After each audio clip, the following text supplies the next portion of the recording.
So the journey of this clock began in the workshop of Neville Pugh, one of our residents, and we thought it would be a good idea to have a clock that we could present to the Methodist Church to show that the Society is part of the ongoing story of Methodism in the UK.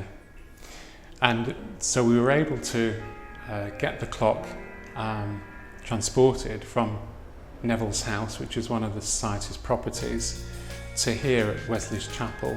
And so it's a great thrill and honour for us to have this clock here in the heart of Methodism in central London, where the actual movement is celebrated and its achievements are honoured and remembered.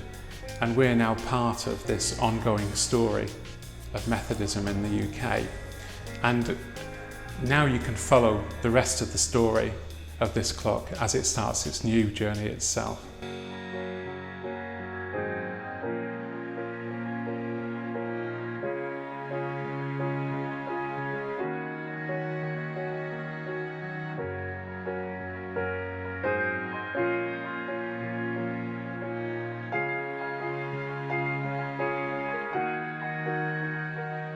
Here, Society resident Neville Pugh is in his home in Wales, getting ready for a very special journey for the first ever clock he made. He explains how his clockmaking started when he was a minister in Yorkshire during a visit with a church member whose husband was a carpenter and an undertaker. There was a selection of oak clocks in different stages of development, making. And the gentleman was the local undertaker and carpenter. And I thought to myself, I'd like to make one of those. So how did he go about making his first clock? We were visiting members of our church, and my wife happened to mention that Neville would like to make an oak clock.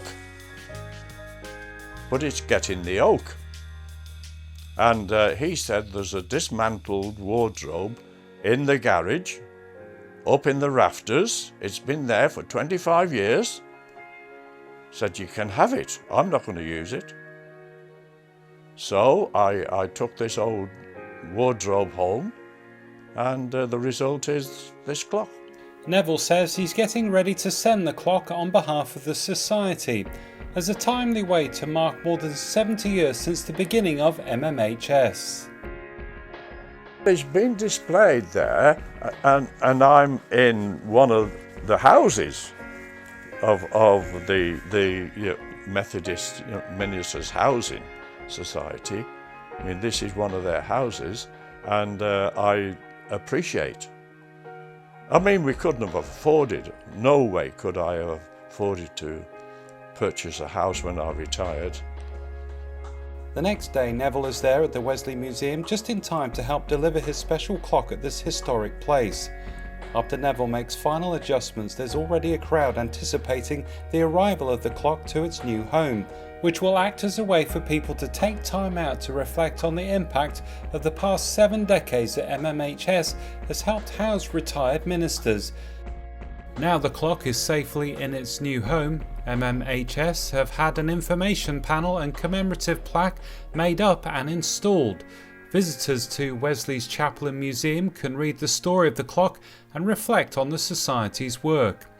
Here, MMHS Chief Executive Mari Johnston officially hands over the clock to the Wesley Museum and Chapel's curator, Christian Detlef, who is delighted with the MMHS display as a place of reflection at the entrance to the museum, where it will be seen and appreciated by thousands of visitors throughout the year. This exciting moment also attracts many visitors. Neville concludes by sharing his own personal reflections on this special moment. Well, I think it's good for people to have a visual aid, and a clock is a beautiful thing to have. It helps you to relax and celebrate 70 years of ministry, of help assisting people like me. I burnt the bridges and I wanted to concentrate on what God had called me to, the Methodist ministry. So I wasn't concerned about where I was going to live or what was going to happen when I was retired.